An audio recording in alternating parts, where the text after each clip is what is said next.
O ex-presidente da República, Fernando Henrique Cardoso, fez uma análise do atual cenário político brasileiro.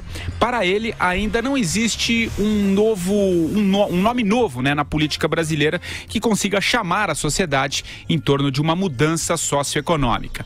Mas uma candidatura do apresentador Luciano Huck ao Planalto, segundo Fernando Henrique, seria boa para o Brasil, para arejar e botar em perigo aí a tradicional política.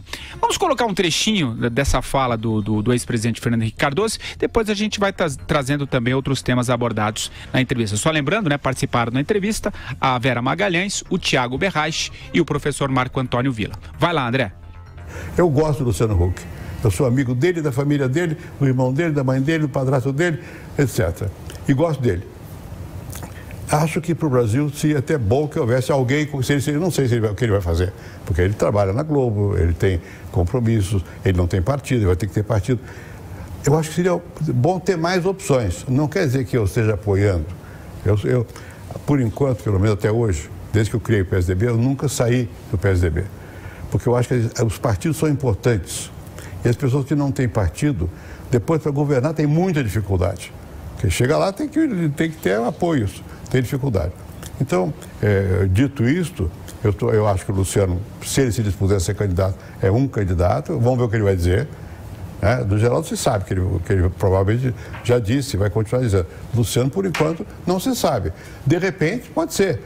Que se ele tem boas intenções, não sei por que partido ele viria, falam que era o PPS. Tudo bem, mas o PPS não tem estrutura. Então, como é que vai ser? Então, eu acho que o Brasil está num momento em que você precisa ter um pouco mais de certeza, buscar apoios mais sólidos para construir um futuro. Que entusiasmo do ex-presidente com relação ao Luciano Huck, Vera. E eu não senti, eu acompanhei, claro, a entrevista com vocês lá no Instituto Fernando Henrique, eu não senti esse entusiasmo dele com relação ao Alckmin, mas enfim. Vamos lá, o que você achou dessa primeira parte? Patrick, em primeiro lugar eu queria fazer um preâmbulo, aproveitar que a gente está com 2 a menos por enquanto, então tem tempo para falar, que é em relação, e aí eu acho que ele ajuda a amarrar o que eu acho do que o Fernando Henrique diz. Que é em relação à reação à entrevista do Fernando Henrique por parte das pessoas. As pessoas querem que um ex-presidente da República de 86 anos tenha como palavras numa entrevista ódio, raiva, que ele conclame o PSDB a pegar em armas, que ele diga o quê? Que o Lula tem de ser preso hoje. Eles querem que nós, entrevistadores, vamos entrevistar um ex-presidente que não é candidato, que não é acusado, que não é denunciado na Lava Jato, perguntando o quê? O senhor é um bandido? O senhor é um... É totalmente fora de qualquer patamar de razoabilidade a forma como as pessoas se arvoram em ombudsman de entrevistas. Pessoas que nunca fizeram uma entrevista na vida, que não sabem nem o que foi o governo Fernando Henrique, que não sabem o contexto histórico do que ele está falando, se arvoram em analistas de entrevistas. Dito isso, para quem quer ouvir uma entrevista, sabendo quem é o personagem, sabendo do seu histórico, sabendo de onde ele veio e o que ele fez, a entrevista do Fernando Henrique está cheia de informações, está cheia de leads e ele não se furtou a nenhuma resposta. Ele disse que o Luciano Huck seria um bom candidato, embora não se saiba o que ele pensa. Isso não é diferente do que nós, analistas da imprensa, temos dito aqui. A gente tem dito isso, que falta ele dizer o que pensa, que falta ele ser testado, que ele não tem estrutura partidária. Portanto, ele fez uma análise lúcida, não se furtou a responder a nada. Com relação ao Alckmin, todo mundo já sabe o que o Geraldo pensa. Todo mundo sabe que na certa ele acalma o país. Isso é o melhor atributo de um candidato? Não necessariamente. Ele deixa transparecer com clareza a sua falta de entusiasmo pelo candidato do seu partido, o PSDB. Mostra que está olhando o horizonte para ver quem é que vai ser capaz de vocalizar essas mudanças que ele acha que são necessárias para a sociedade. Ele fala em uma nova sociedade que é menos acadêmica, mais voltada para a rua, mais voltada para as necessidades imediatas das pessoas, e diz que não apareceu ainda alguém capaz de fazer uma proposta para isso. Portanto, ele tem um olhar contemporâneo, do alto dos seus 86 anos, sobre o Brasil, sobre o mundo. Ele não se furtou a responder sobre o Lula, disse que o Lula é criminoso, que tem que cumprir a sua pena, que não pode ser candidato, diferente de outros tantos políticos que tergiversam nesse assunto, ficam dizendo melhor seria uma eleição com o Lula, melhor seria uma eleição com o Lula. Ele disse o óbvio: o Lula não pode ser candidato, pois ele está impedido pela lei da ficha limpa. A gente vai abordar mais detalhadamente todos os aspectos, trechos, né? Mas eu queria dizer que, na minha opinião, e na opinião de quem fez essas perguntas que deram esse encaminhamento mais político da entrevista, essa sobre o Luciano Huck, essa sobre o Geraldo e a sobre o Lula, o Fernando Henrique não se furtou a responder nenhuma delas. Ele não ficou no muro. Ele não tem o vocabulário de um Jair Bolsonaro, ele não é incendiário. Aliás, falou sobre populismo também. Falou sobre Bolsonaro, falou que acha ruim, que ele tem esse linguajar autoritário que incita o ódio no país. Ele não se furtou a falar sobre nada, mas falou como sociólogo, ex-presidente e um homem de 86 anos. As pessoas são elas próprias e suas circunstâncias, já diria Ortega y Gasset. Então não dá para esperar que o Fernando Henrique vá se comportar como um palanqueiro sindicalista numa entrevista, porque isso não vai acontecer. E sobre esse, voltando à questão envolvendo o Luciano Huck, o Vera, o que chamou a atenção também, claro, a gente tirou esse trecho, né, que ele fala, eu gosto da mãe, do pai, do avô, gosto do Luciano Huck, mas em outros momentos também, vocês recordam, ele voltava ao nome do Luciano Huck. Voltava o Luciano, e com uma certa, com essa intimidade. Agora, você acha que ele acredita numa possibilidade real de candidatura do Luciano Huck? Eu acho que ele deixou claro as dificuldades que o Luciano Huck tem, apesar dele achar que ele pode ser essa coisa, esse fator arejar a eleição. Ele falou isso, necessidade de arejar a política. Ele falou que ele não tem um partido, não tem estrutura partidária, e isso vai ser importante ainda no Brasil neste ano, ainda mais sem recursos financeiros, e falou que não se sabe direito o que ele pensa e se ele está disposto a assumir os riscos. Portanto, ele falou, ele tem um programa na Rede Globo. Então, ele disse todas as circunstâncias que todos os analistas políticos levam em conta quando falam do Luciano Huck. Circunstâncias essas que o próprio Luciano Huck está testando, Patrick, nas conversas que ele tem. Vocês se lembram que eu informei isso na semana passada, quando eu disse que ele voltava a sondar o terreno, antes de pesquisa Datafolha, antes dele, Luciano Huck, aparecer no Renova BR, e as pessoas falam, a Vera torce pro Luciano Huck. Senhores, eu apuro, é diferente. Eu pego, passo a mão neste aparelho que se chama telefone celular e apuro, ligo para as pessoas, questiono, sondo daqui, sondo dali, porque é isso que se espera de quem faz jornalismo profissional.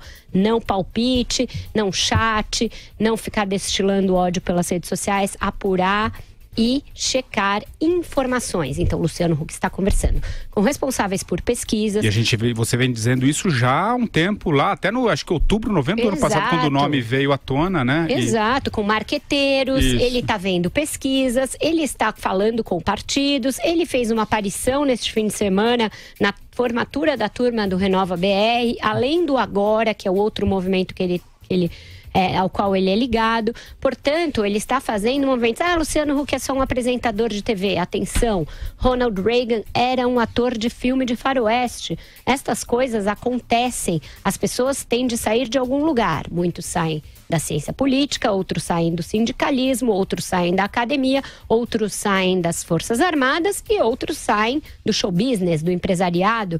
As pessoas têm um lugar de origem. Isso é impedimento para ele ser um candidato? Não. Isso pode ser até um motor para uma candidatura dele? Pode. Ele é visto todas as semanas por milhões de pessoas. Ele dá carro, ele dá casa, portanto ele tem um viés populista. Não aparece com 8% à toa, né? Pois foi um aspecto que a gente abordou. O professor Vila perguntou várias manifestações da palavra populismo, como ela se... Existe também um populismo midiático, como não? O Luciano Huck e o Silvio Santos, eles são fenômenos disso. Há pouco tempo da Atena também era cotado para ser candidato ao governo do estado, à prefeitura, e assim fala novamente. Ensaiou uma candidatura em 89 e as pessoas se esquecem de olhar para trás e ver a história do país. Agora, Vera, eu achei também muito interessante a questão envolvendo o PSDB, né? Que acho que foi uma pergunta sua, inclusive, né? Se o PSDB daria conta desse atual momento, né? O que vem pela frente. E ele deu uma resposta forte para essa questão. Coloca esse outro trechinho aí, André, para a gente falar um pouquinho, entrar um pouquinho na seara do PSDB. Vai lá. E esse desencontro conceitual me leva a perguntar, presidente, se o PSDB tem força para oferecer algo ao país num futuro, digamos, pós-PT. Num futuro em que o PT deixa de ter aí uma prevalência que teve de 3, 4 governos e passa a uma situação bastante complicada sem o Lula. Não tem ninguém que seja capaz de replicar a votação que o Lula tem. O PSDB precisa do seu antípoda para ter um sentido, uma razão de ser, ou ele tem uma vida própria, tem um projeto próprio para apresentar ao país? Eu não tenho muita certeza. Por quê? Porque as coisas estão mudando com muita rapidez no mundo, não é só no Brasil. E as estruturas políticas, as ideologias são mais lentas na mudança. O que está acontecendo? É que você tem uma nova sociedade já em marcha. Essa nova sociedade é muito fragmentada, todo mundo sabe disso. As ocupações são múltiplas, a mobilidade social é muito rápida e ela desfez as antigas coesão das classes anteriores.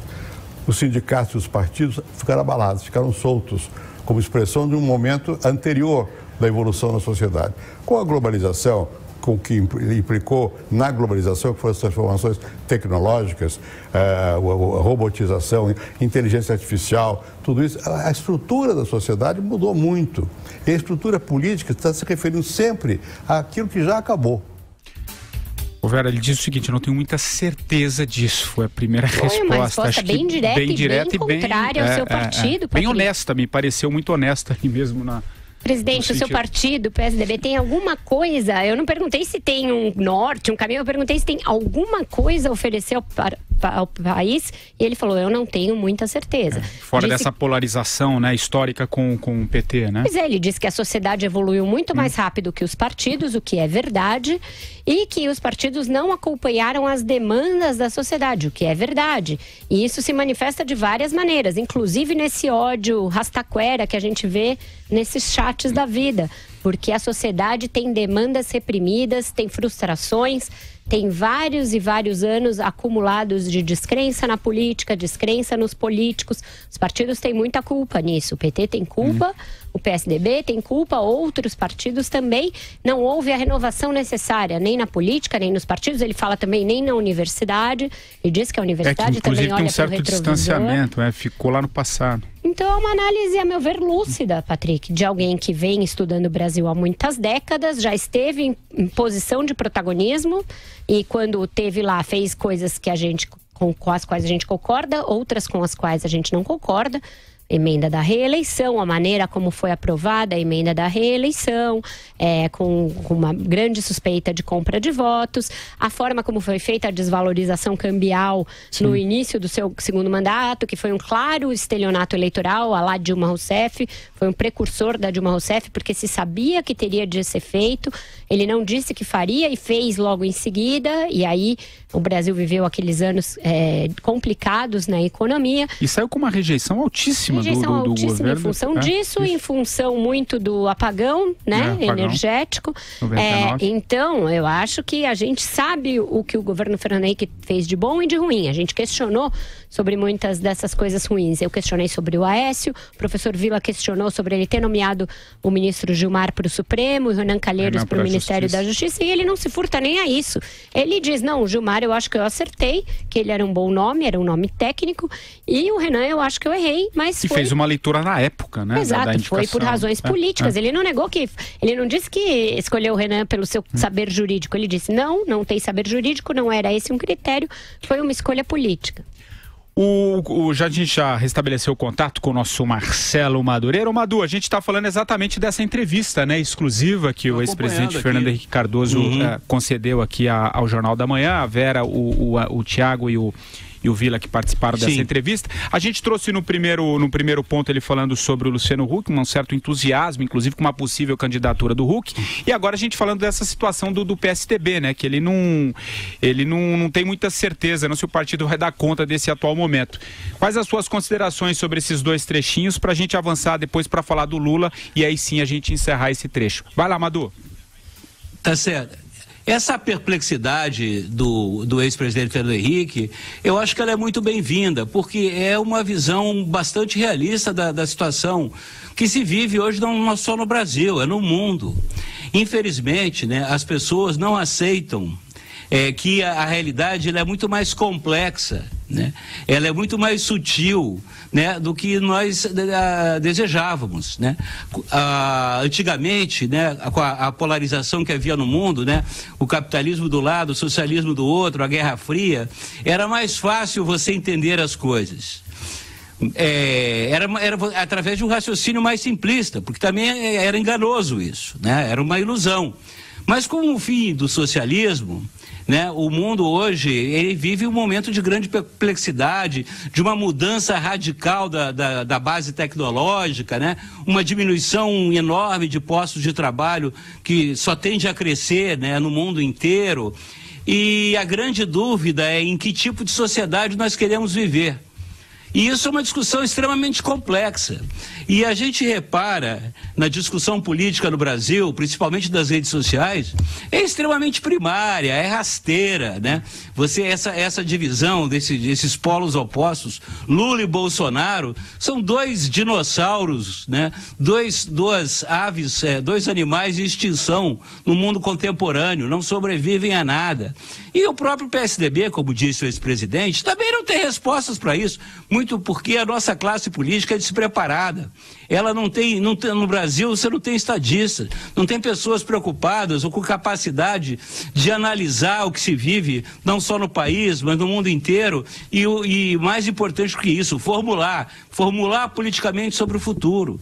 Eu sou suspeito para falar do Fernando Henrique Cardoso, que eu acho que foi um dos poucos estadistas que o Brasil teve, mas apesar da idade dele vetusta, já avançada, ele continua lúcido. Eu acho que as palavras dele são sábias. Só não concordo com relação ao Luciano Huck. Eu acho que isso aí é um pensamento juvenil demais do presidente. Luciano Huck, para ser candidato a presidente da República, tinha que comer muito pirão antes, né? Principalmente ter alguma vida legislativa para entender melhor como funciona a política brasileira, senão seria um puro oportunismo. E eu insisto que a nomeação do ministro Gilmar Mendes foi um equívoco, foi um engano, né? Vê-se aí a figura danosa que é o Gilmar Mendes, que, se eu não muito me engano, está na nossa pauta aqui da frente. Sim, não? Sim, a gente vai falar. E vamos só encerrar com... Vamos falar dele. Com que o... Não, esse assunto a gente vai tratar no próximo bloco, Madu, mas só para a gente encerrar aqui com o que o Fernando Henrique disse do Lula. E só lembrando, né, velho, que é importante também, até jornalisticamente, ele deixou muito claro que o PSDB deve ter candidato ao governo do Estado. Nessa disputa com o Márcio França, deixou muito claro que não tem como o partido não ter um candidato. A gente já vem falando sobre isso. Exato. E, bom, então, e falando, o ex-presidente também comentou, né, sobre a condenação em segunda instância do ex-presidente Lula. Coloca esse trechinho, que foi bem no finalzinho da entrevista. Vai lá, André. Recentemente, numa entrevista, o senhor disse que o Lula errou, quando eu entrevistei o senhor uma vez para as páginas amarelas. Agora o senhor está convencido de que ele cometeu crimes? Olha, pelo que eu ouvi dos desembargadores do Rio Grande do Sul, eu não li o processo. É difícil, mas pelo que eu ouvi, está lá.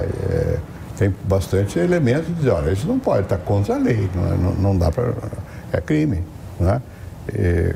Eu não vi o processo. Eu conheço pessoas que pensam o contrário, que pode ser, mas eu acho que nessa hora você tem que... Eu não sou nem advogado.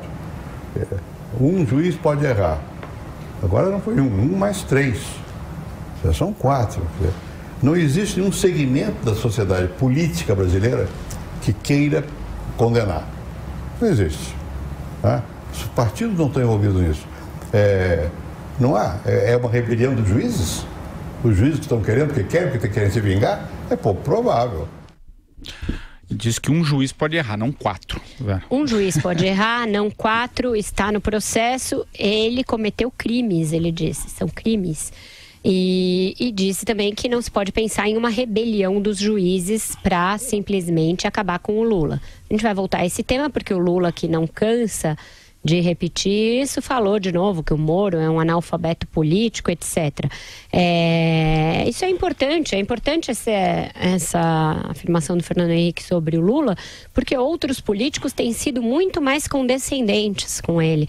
E sempre se atribuiu ao Fernando Henrique de maneira, de certo modo, historicamente faz sentido, mas, a meu ver, de maneira bastante atabalhoada, uma certa responsabilidade pela eleição do Lula em 2002. Como se um presidente pudesse ser responsável pela eleição de um opositor. Ou por ele não ter feito oposição ao PT como deveria, ou etc. Eu acho que isso nem tanto. Eu acho que o Fernando Henrique tinha para ele que uma eleição do Lula era algo pelo que o Brasil precisava passar. Ele, como sociólogo, achava isso. Ele diz, de certo modo, isso na entrevista. Ele diz, Lula ascendeu, ele é um caso de ascensão, de superação das desigualdades, mas depois ele se perdeu. Ele fala isso em algum momento da entrevista. E a gente perguntou para ele também outra coisa incômoda. O professor Vila perguntou se ele achava que o PSDB tinha errado em relação ao Lula ao deixá-lo sangrando em 2006. Ele atribuiu isso ao PFL na época, né? Atribuiu ao então PFL e hoje DEM, disse que a sua visão era um pouco diferente, mas não deixou de admitir que achava que naquele momento não havia elementos para o impeachment, os mesmos elementos que houve depois no Petrolão. Então, eu acho que ele não fugiu de nenhuma pergunta, não ficou bravinho com nenhuma pergunta, o que é raríssimo em políticos hoje em dia, tá? É muito fácil, um político com muito menos história, você faz uma pergunta um pouco mais capciosa, um pouco mais dura, ai, não fala assim comigo. Não foi assim, foi uma entrevista que eu acho que quem quiser ler quem quiser ouvir tem muito a aprender sobre a história do Brasil, sobre partidos, sobre política, com P maiúsculo ali. O Fernando Henrique não é mais um player da nossa política, ele não é candidato a nada, portanto não há que se fazer nenhuma defesa ou nada dele, ele vale pelo que ele fez, pelo que ele escreveu. Eu acho que como documento histórico a entrevista foi bastante enriquecedora. O que você achou desse ponto da entrevista, Madu?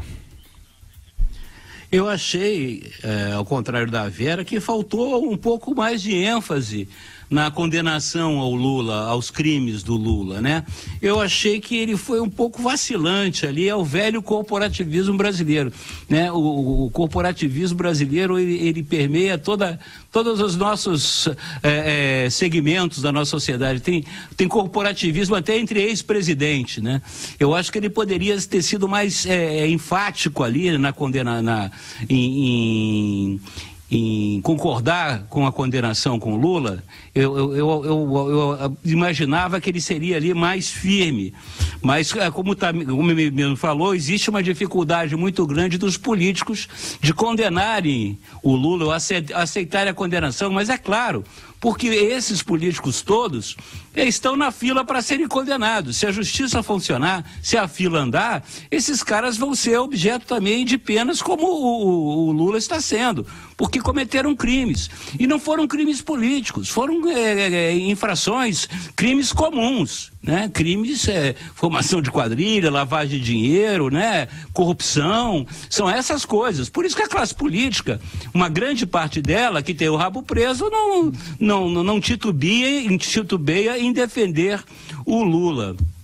Agora, eu acho, até pelos artigos do Fernando Henrique, que a gente lê, acho que ele escreve uma vez por mês, né, no Estadão e no Globo, eu vejo ali, Vera, ainda um certo vício de elaboração, de construção, de formulação política. Não consigo ver ainda. Aliás, ele está para lançar, né? Henrique, como vai lançar um livro agora, daqui a 3 meses, um novo livro. Ele gosta de uma grana, ele além de mão fechada, ele adora uma graninha, né? Mas ganha de forma honesta, diga de passagem, mas ele não gosta de perder no pôquer também.